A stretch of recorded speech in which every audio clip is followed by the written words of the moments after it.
नहीं तो कब के लिए छोड़ा है, ये सौदा कब के लिए छोड़ा है। सारी उम्र बीत रही है लेकिन इस ओर ध्यान भी नहीं है कि इन सांसों की वास्तविक कीमत परम पिता की अनुभूति है, परम पिता की प्राप्ति है, अर्थात परम पिता को धारण करना है। और धारण करने के लिए शरीर नहीं, ये जीवात्मा सक्षम है। क्या कर रहे हैं? विचार भी नहीं कर रहे। प्राप्ति की तो बात छोड़िए, उलझे पड़े हैं। कितने भयानक झूठ ने जकड़ रखा है, कितने भयानक अंधकार की खाई में गोते खा रहे हैं, निकलने की भी नहीं सोच रहे। परमपिता के ऐसे संदेशों को रोकना, व्यवधान उत्पन्न करना, ये मामूली शक्ति का कारण नहीं है। ये झूठ है जो मनुष्य को अपने कब्जे में लेकर वहाँ से सुचारू व्यवस्थाओं पर रोक लगाता है। जहाँ से सत्य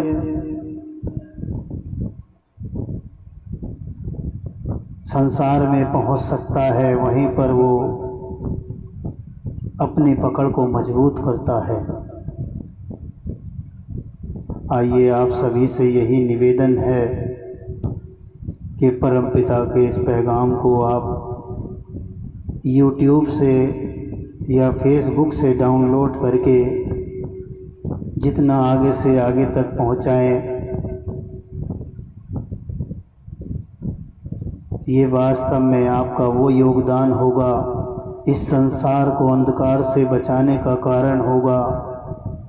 संसार में जिस प्रकार से भी आज इंसान का व्यवहार है, जहाँ पर भ्रष्टाचार है, जहाँ पर कत्लो गारत है, जहाँ पर लूट है, ये सभी कारण इस शैतान के उत्पन्न किए हुए इस झूठ के, इस माया के, जिसको अपने वास्तव में रूप का पता नहीं, वो इनके कब्जे में आसानी से आ जाता है। और ये फिर उसके इस अनमोल सांसों का, शरीर का उपयोग करके उसको एक नरक की खाई में ढकेल देते हैं, दुखों की खाई में ढकेल देते हैं। जिस प्रकार से अगर किसी मकान के अंदर ऐसे कार्य होते हैं जो एक नियम के विरुद्ध होते हैं,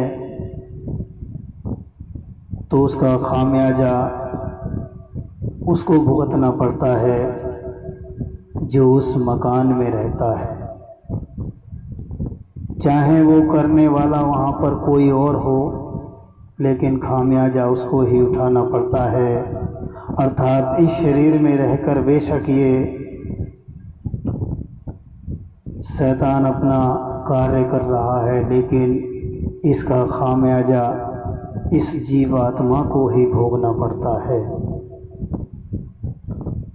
क्योंकि चेतन नहीं हुए। कहते हैं सावधानी हटी और दुर्घटना घटी, यही होता है। सत्य का तो साथ नहीं, झूठ के साथ है तो सब कुछ होना है।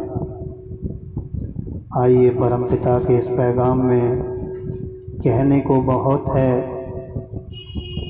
और आप यहाँ पर लिखी पोस्टों को पढ़ते हैं, आगे से आगे शेयर कीजिए।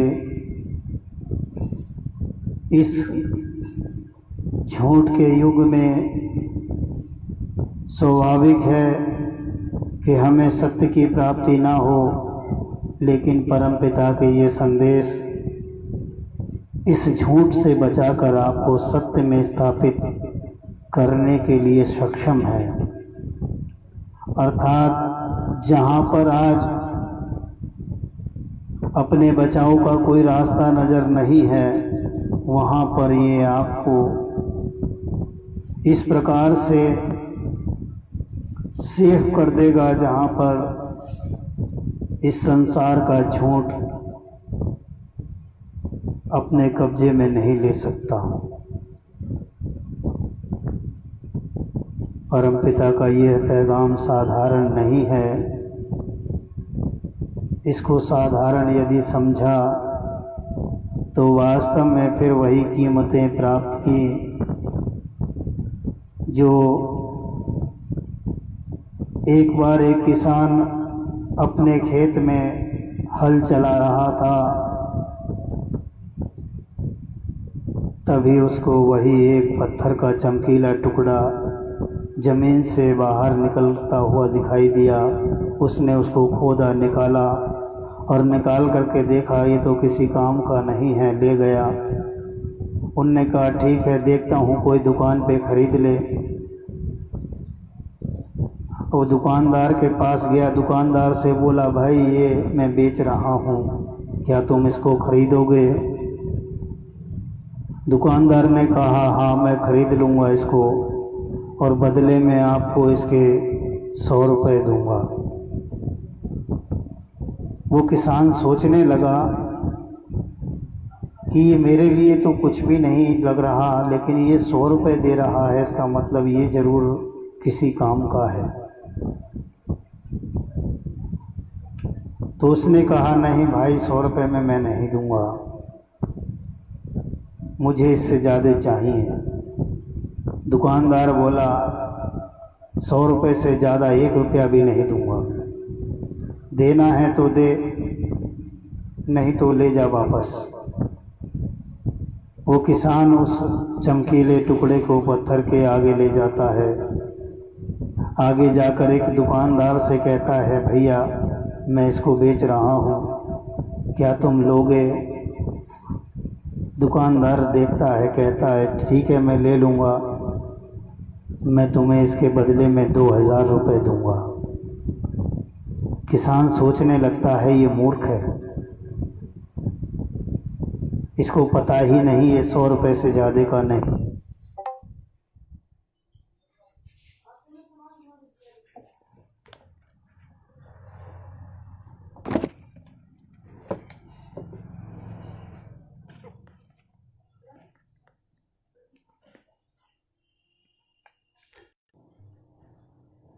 इस जब वो वापस घर की तरफ को जा रहा था तो उसी दुकानदार ने, पहले वाले ने उसे रोका और रोक कर कहा कि ला चल मैं तुझे 100 रुपये से ज़्यादा दूंगा, ला मुझे दे वो। तो किसान बोला तू मूर्ख है, मैंने तुझसे 100 रुपये से कुछ ज़्यादा मांगे तो तूने मना कर दिया, और देख अब मैं उसको 2000 रुपये में बेच करके आया हूँ। दुकानदार बोला कि मूर्ख मैं नहीं हूँ, मूर्ख तू है, वो 50,000 रुपये की चीज़ थी और 2000 में तू बेच ही आया। तो किसान कहता है तू तो बहुत बड़ा भला मूर्ख है, जब तुझे पता था कि ये 50,000 का है तो तू 100 रुपये से ऊपर क्यों नहीं बढ़ा। तो आज यही स्थिति है हम सभी की।